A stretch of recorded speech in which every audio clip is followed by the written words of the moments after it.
오늘도 하나님께 예배하러 나오신 여러분들을 주님의 이름으로 환영하고 축복합니다. 우리 함께 인사하겠습니다. 주님을 향하여 할렐루야, 서로를 향하여 할렐루스. 우리가 마트나 장터에 가면 1+1 물건이 있죠. 1+1 물건만 있는 게 아니라 2+1 물건도 있어요. 근데 막상 이 2+1 물건은 1+1 물건보다 더 비싼 거죠. 우리가 많이 사면 더 나을 것 같지만 사실은 가격을 따지면 2+1보다는 1+1이 훨씬 더 저렴합니다. 그런데 우리의 삶의 행복이라는 것은요, 많으면 많을수록 좋은 것이죠. 1+1보다 더 좋은 것이 2+1이고 계속해서 플러스 되는 것이 우리의 행복이라는 것입니다. 하나님의 해피엔딩도 1+1보다는 2+1으로 우리에게 다가올 때가 많이 있고 하나님께서는 그 은혜를 우리에게 주신다라는 것입니다.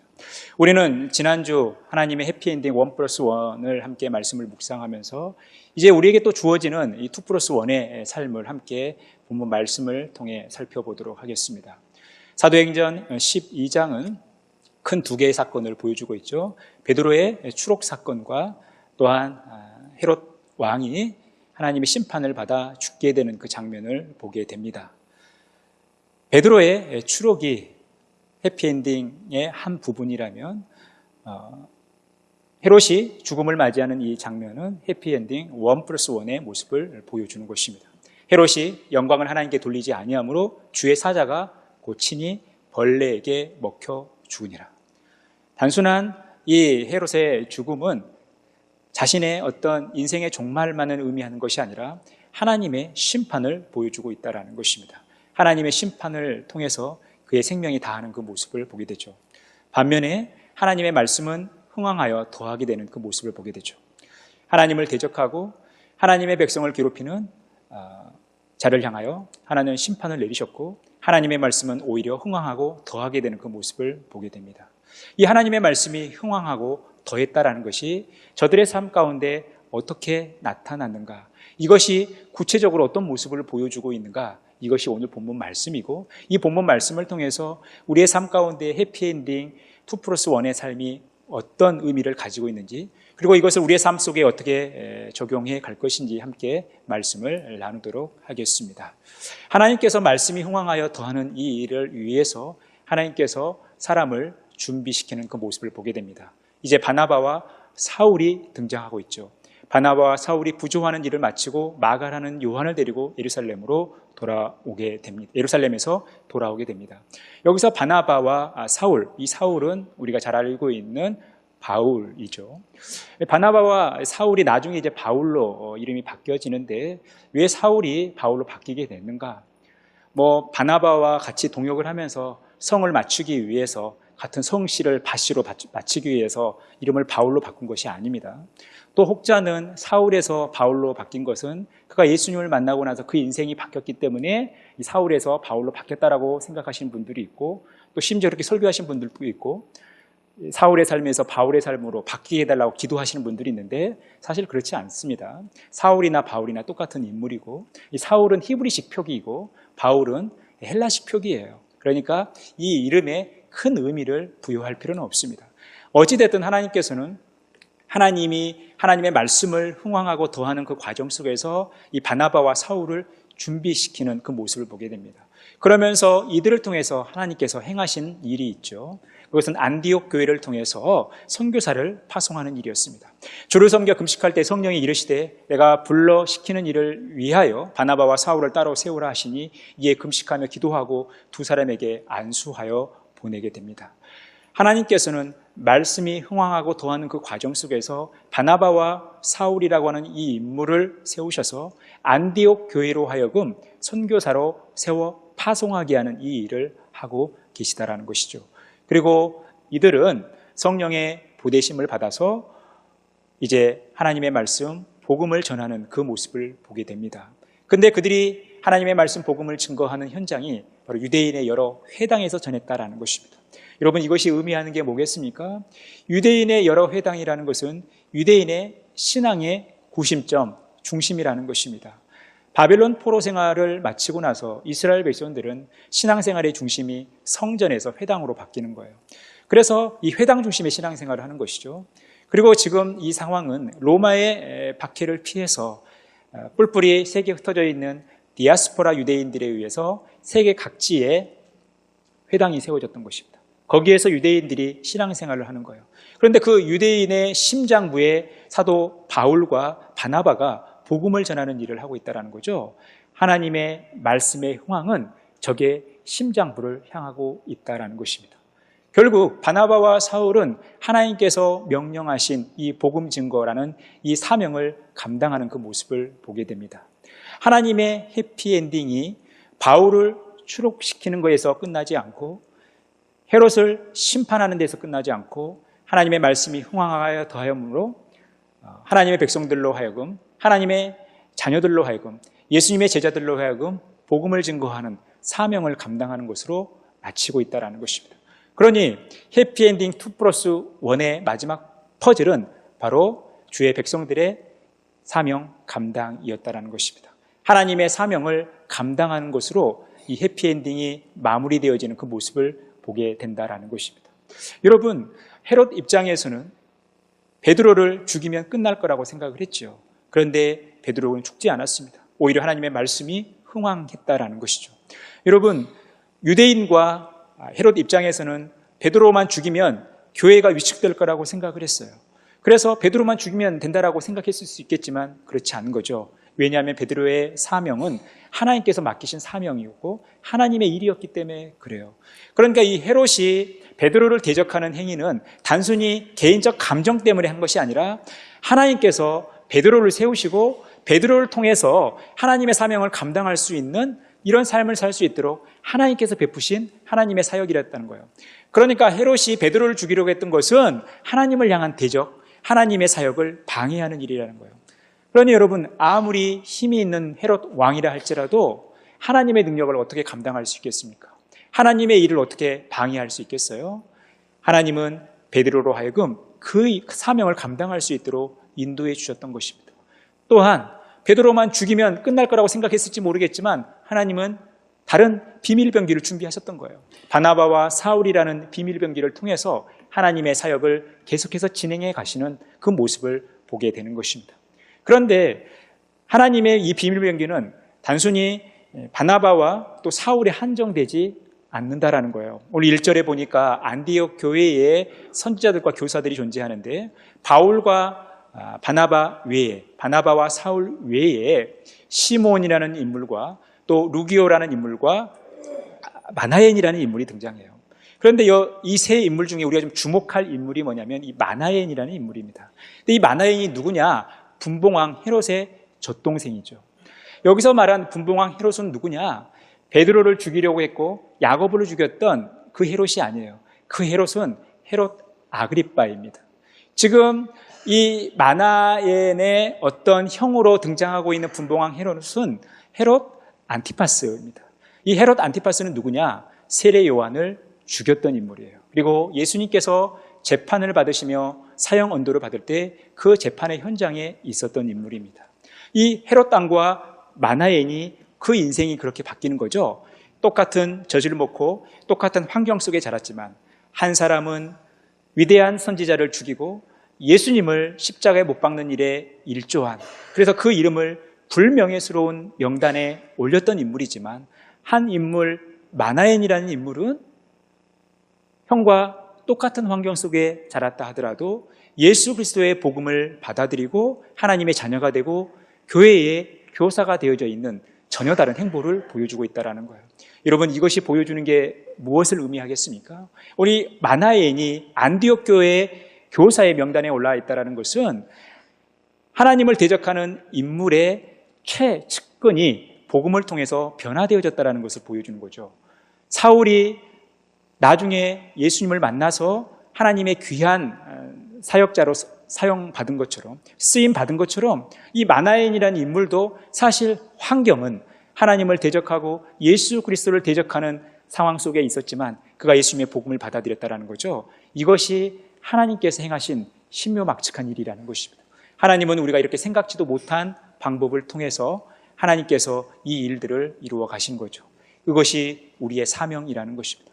우리가 하나님이 부르시는 그 사명의 자리에 있다면 하나님께서 우리를 그렇게 사용하신다라는 거예요. 그리고 적의 심장부를 향하여 그렇게 하나님의 일을 하실 수 있도록 나아가게 하신다는 거예요. 그렇다면 우리가 어떻게 사명을 감당할 수 있는가? 이 사명을 감당한다는 것이 여러분 쉬운 일이 아닙니다. 우리가 하나님의 일을 하지만 쉽지 않은 상황들을 많이 만나게 된다라는 거예요. 바나바와 사울이 복음을 증거할 때도 마찬가지였습니다. 마술사 엘루마는 이 이름을 번역하면 마술사라, 그들을 대적하여 총독으로 믿지 못하게 하니 이 거짓 선지자 바예수라는 이 인물을 만나게 됩니다. 이 바예수는 총독 서기오의 최측근이에요. 그러니까 이 서기오가 하나님의 말씀, 복음을 듣고자 했지만 이 바예수라는 인물이 이것을 방해하죠. 서기오로 하여금 하나님의 말씀을 듣지 못하도록 방해하는 것입니다. 그런데 결과는 어떻게 됩니까? 12절에 보니까 총독이 그렇게 된 것을 보고 믿으며 주의 가르침을 놀랍게 여기게 돼요. 그러니까 아무리 바예수가 복음을 방해했다 하더라도 복음은 서기오에게 전해졌고 믿음으로 그는 복음을 받아들이고 하나님의 가르침, 주의 가르침을 놀랍게 여기는 그 모습을 보게 되는 것입니다. 아무리 바예수가 복음을 방해하고 막았다 하더라도 하나님의 복음, 예수 그리스도의 복음은 필요한 자들에게 증거된 것입니다. 그리고 그들에게 믿음이 생겼고 이 총독 서기오도 하나님의 자녀, 하나님의 백성이 된 것입니다. 그렇다면 어떻게 이런 일이 생겼냐라는 것입니다. 즉시 안개와 어둠이 이 바예수를 덮어 인도할 사람을 두루 구하게 되는 상황에 놓인 거예요. 그러니까 이 바예수라는 인물이 시각장애인이 됐다라는 것입니다. 그가 앞을 보지 못해서 다른 사람의 도움을 받아야 할 처지가 되었다라는 것입니다. 총독의 최측근이, 총독의 자문위원이 이런 엄청난 일을 겪게 된다라는 거예요. 그러면 왜 바예수에게 이러한 일이 생겼는가? 사울이 바예수를 꿰뚫어 보고 있습니다. 이르되 모든 거짓과 악행이 가득한 자요, 마귀의 자식이요, 모든 의의 원수요, 주의 바른 길을 굳게 하기를 그치지 아니하겠느냐? 보라, 이제 주의 손이 내 위에 있으니 내가 맹인이 되어 얼마 동안 해를 봐지 못하리라 선포하죠. 그러니까 사울이 지금 이 바예수를 꿰뚫어 보고 있는 거예요. 그가 어떤 사람인지, 악행이 가득하고 거짓이 가득하고 마귀의 자식이고 의의 원수고 바른 길을 굳게 하는 사람이라는 거예요. 그런데 하나님의 능력이, 주님의 능력이 그 위에 임하니까 그가 앞을 보지 못하는 비참한 신세가 되어버렸다는 것입니다. 사울에게서 엄청난 능력이 나타나는 것이죠. 사울에게서 하나님의 능력이 나타나고 있다는 거예요. 그러면 사울에게서 왜 이런 능력이 나타났는가? 바울이라고 하는 사울이 성령이 충만한 거예요. 그러니까 성령이 충만하여 지금 사울에게서 엄청난 하나님의 능력이 나타나는 거예요. 그가 말한 대로 바예수라는 인물이 시각장애인이 되어버린 거예요. 여러분, 성령이 충만할 때 이런 능력이 나타나는 거예요. 우리가 성령이 충만할 때 성령의 능력이 나타난다는 것입니다. 우리가 선포한 대로 된다는 거예요. 그러니 여러분, 성령 충만하면 여러분들의 기도에 능력이 있는 것입니다. 여러분, 성령 충만하면 여러분의 삶에 능력이 있는 거예요. 여러분, 성령 충만하면 여러분들의 말에 능력이 있는 거예요. 그래서 성령 충만함을 사모해야 된다는 거예요. 그러면 사울이 어떻게 성령이 충만하게 됐는가? 바로 사울이 하나님의 보내심, 성령의 보내심을 받았기 때문에, 성령께서 보내셨기 때문에 성령의 능력이 함께 간 것이죠. 그래서 성령의 능력이 나타난 거예요. 바로 사울은 성령의 보내심을 받은 것입니다. 그러면 그가 어떻게 성령의 보내심을 받았습니까? 성령께서 말씀하신 거예요. 성령께서 말씀하셔서 성령께서 보내셨고, 그것에 순종했던 사울은 성령이 충만하였고, 결국 하나님의 능력, 성령의 능력이 그의 사역 가운데 나타났다라는 것입니다. 이것이 오늘 사울에게 나타난, 바울에게 나타난 모습이라는 것입니다. 여러분, 우리가 하나님의 사명을 감당할 때, 하나님께서 우리에게 맡기신 명령, 그 사역을 감당할 때 성령께서 함께 하시는 거예요. 성령의 능력이 나타나는 거예요. 그래서 우리는 늘 성령 충만한 삶을 살아야 되고, 성령의 보내심을 받아야 되고, 성령의 음성을 들어야 된다는 것입니다. 그렇다면 우리가 어떻게 성령의 음성을 듣고 성령의 보내심을 받고 성령 충만하여 성령의 능력을 나타낼 수 있는가? 오늘 본문에 보니까 주를 섬겨 금식할 때에 안디옥 교회와 그 성도들이 주를 섬겨 금식했다라는 거예요. 주를 섬겨 금식했다라는 것은 주님을 경외했다라는 것입니다. 주님께 예배했다라는 것입니다. 주님의 주권을 인정하며 그 주권을 받아들였다라는 거예요. 그렇게 그들이 주님을 섬길 때 그들이 성령의 나타나심을 경험한 것이고 성령의 음성을 들었고 성령의 보내심을 받고 성령 충만한 가운데 하나님의 놀라우신 능력이 나타난 것입니다. 사울은 성령 충만했기 때문에 이와 같은 놀라운 능력이 나타난 것입니다. 그러니 우리의 삶이라는 것은 성령 충만한 삶을 살아갈 것이냐 아니면 성령과 상관없는 믿음의 길을 걸어갈 것이냐, 여러분 그 기로에 서 있다라는 것입니다. 처음 사울이 예수님을 만났을 때 어떤 상황이었습니까? 그는 그리스도인들을 대적했던 사람이에요. 그리스도인들을 대적했고 그리스도인들을 죽이려고 했던 사람입니다. 그러니까 그리스도인 입장에서는 엄청난 원수였죠. 그런데 그 역시도 하나님의 은혜로 예수님을 받아들이게 됐습니다. 그래서 완전히 그 인생이 바뀌어진 거죠. 그리스도인들을 대적하던 인물이 그리스도의 복음을 증거하는 삶을 살아가는 거예요. 그런데 그 역시 쉬운 일이 아니죠. 여러분, 사람이 갑자기 바뀌면 무섭지 않습니까? 사람이 갑자기 바뀌면 당황스러운 거예요. 그러니까 자신들을 죽이려고 했던 그리스도인들 입장에서도 이 사울의 변화는 굉장히 당황스러운 일이었지만, 자기들과 함께 그리스도인들을 죽이는데 앞장섰던 사울의 변화는요, 유대인들에게 있어서도 굉장히 당황스러운 일이었던 거예요. 그러다 보니까 이 사울을 죽이려고 했던 인물들이 등장하죠. 그런데 믿음의 형제들이 그를 다소로 데리고 가게 됩니다. 믿음의 형제들이 그를 보호하고 있는 거죠. 사울이 어려움에 직면했지만 믿음의 형제들이 함께 그를 보호하며 다소로 보내는 그 모습을 보게 됩니다. 그때 어떤 일이 생겼는가? 이어지는 사도행전 9장 31절에 그리하여 온 유대와 갈릴리와 사마리아 교회가 평안하여 든든히 서가고 주를 경외함과 성령의 위로로 진행하여 수가 더 많아지니라. 성령이 함께 하셨다라는 거예요. 그들이 주님을 경외하는 삶을 살아갈 때, 주님만을 바라보며 살아갈 때, 주의 복음을 위하는 삶을 살아갈 때 성령의 위로가 함께 나타났다라는 거예요. 그러면서 수가 더 많아지는 놀라운 역사가 있었던 것입니다. 그러니 사울이 예수님을 믿을 때 그에게 성령이 함께 하신 것이죠. 하나님이 사용하시는 사명자와 교회 곁에는 항상 성령이 함께 하셨던 거예요. 성령 충만한 삶을 살았기 때문에 성령의 강한 능력이 나타났고 예수 믿는 많은 무리들이 생겨난 것입니다. 이 사울이 사도로서 이렇게 다듬어져 가고 만들어져 가고 완성되어져 갔을 때 그 곁에서 매우 중요한 조력자가 있었어요. 바로 바나바였던 것입니다. 오늘 본문에도 등장하고 있는 이 바나바가 어떤 인물인가? 바나바는 착한 사람이고 성령과 믿음이 충만한 사람이었다라는 거예요. 그래서 큰 무리가 죽게 더하여졌다라는 것입니다.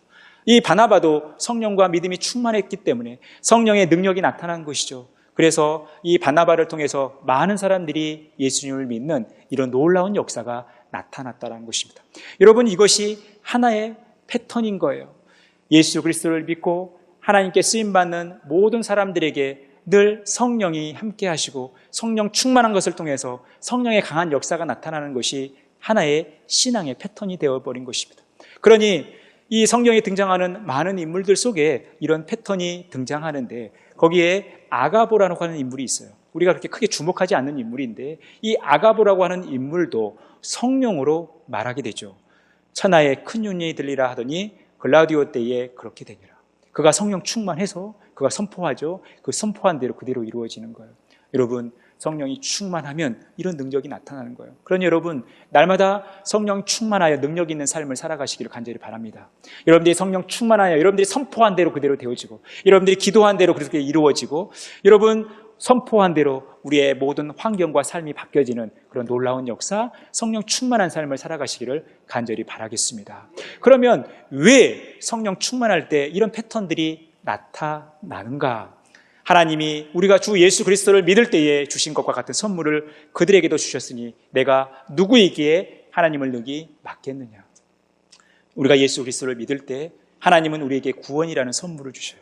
그리고 또 다른 같은 선물을 주시는데 이 선물을 주셨기 때문에 하나님의 능력을 막을 수 없다라는 거죠. 그러니까 하나님의 능력이 나타난다라는 거예요. 이 선물을 통해서 하나님의 능력이 나타나기 때문에 그 누구도 이 하나님의 능력을 막을 수 없다라는 거예요. 그러면 우리가 예수 그리스도를 믿을 때 구원과 함께 우리에게 주어지는 선물이 무엇이냐? 베드로는 복음을 증거할 때 이렇게 선포하고 있습니다. 우리 같이 읽겠습니다. 베드로가 이르되 너희가 회개하여 각각 예수 그리스도의 이름으로 세례를 받고 죄사함을 받으라. 그리하면 성령의 선물을 받으리니 이 약속은 너희와 너희 자녀와 모든 먼 데 사람 곧 주 우리 하나님이 얼마든지 부르시는 자들에게 하신 것이라. 여러분, 우리가 예수 그리스도를 믿고 회개할 때 하나님께서 우리에게 구원이라는 선물을 주시면서 함께 주시는 게 뭐라는 거예요? 성령의 선물을 주신다는 거예요. 이 성령의 선물이라는 것은 성령의 충만함, 성령의 능력이라는 거예요. 그래서 우리가 예수 잘 믿으면 성령 충만함이 나타나는 거예요. 이 성령 충만함이라는 것은 우리의 어떤 의지를 통해서 나타나는 것이 아니에요. 우리의 열정과 연습을 통해서 성령 충만함이 나타나는 것이 아니라 예수 그리스도를 믿을 때 우리에게 성령 충만함이 나타나는 거예요. 그러니까 우리가 예수 잘 믿고 살아가는 것이죠. 예수 잘 믿는다는 것은 뭡니까? 우리의 삶의 주인이 바뀌는 거예요. 내가 주인이 아니라 주님이 내 삶의 주인이 되는 거예요. 내 인생관이 바뀌는 거죠. 내 가치관이 바뀌는 거예요.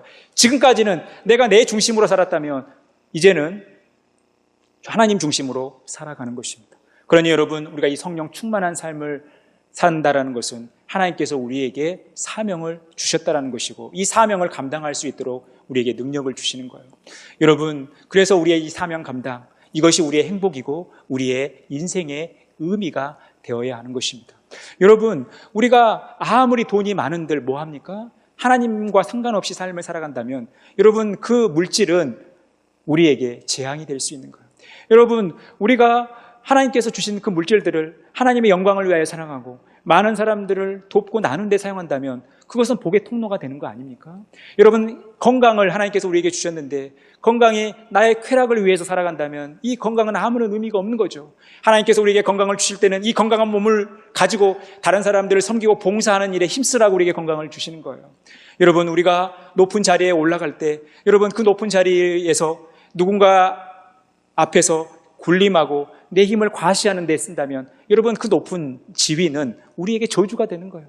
하나님께서 우리에게 높은 지위를 주시는 것은 그 높은 지위 속에서 다른 사람들에게 선한 영향력을 끼칠 수 있는, 하나님의 살아계심을 보여줄 수 있는 그런 삶을 살아가실 수 있도록 그렇게 우리에게 그러한 은혜를 주시는 거예요. 그러니 여러분, 물질을 놓고 기도하세요. 하나님, 저에게 물질을 주십시오. 하나님, 건강을 주십시오. 하나님, 저에게 높은 지위를 주십시오. 하지만 여러분, 우리가 기도할 때 그걸 달라고만 기도하는 것이 아니라 하나님, 하나님께서 주신 물질을 가지고 내가 다른 사람들을 돕고 섬기고 나누는 데 사용하게 해주십시오. 하나님께서 저에게 주신 건강, 다른 사람들을 위해서 봉사하고 섬기는 삶을 살아갈 수 있도록 하나님, 저에게 건강을 주십시오. 하나님, 제가 높은 지위에서 정말 하나님의 살아계심을 증거할 수 있는 선한 영향력을 끼칠 수 있도록 하나님, 저에게 명예를 주십시오 라고 기도하시라는 거예요. 만약에 그렇게 살지 못하거든 여러분, 그걸 놓고 기도하지 마십시오. 물질을 통해서 하나님의 영광을 위하여, 건강을 통하여 하나님의 영광을 위하여, 또 지위를 통해서 하나님의 영광을 위하여 살 자신이 없다면 여러분, 그거 놓고 기도하지 마시라는 거예요. 그것이 우리에게 저주가 될 수 있는 것입니다. 여러분, 하나님은 우리에게 은혜를 주십니다. 하나님은 우리를 우리의 삶의 위기 가운데 보호하시고 또 우리로 하여금 우리를 방해하는 모든 장애물로부터 우리를 보호해 주시고 지켜주셔요. 왜냐하면 우리에게 사명을 주시기 위함이고 또한 그 사명을 감당하시기 위해서 우리에게 은혜를 주신 것입니다. 이것이 하나님의 해피엔딩 2+1인 것입니다. 그러니 여러분, 우리가 날마다 이 하나님의 말씀을 사모하고 성령 충만하여 하나님께서 맡기신 사역들을 잘 감당하시기를 바랍니다. 이것이 이 시대를 살아가는 우리의 삶의 의미인 것입니다. 우리가 이 사명을 위하여 살아가는 거예요. 하나님께서 우리에게 사명을 주시고 이 사명을 다 감당하기 전까지 우리를 불러가지 않으신다라는 거예요.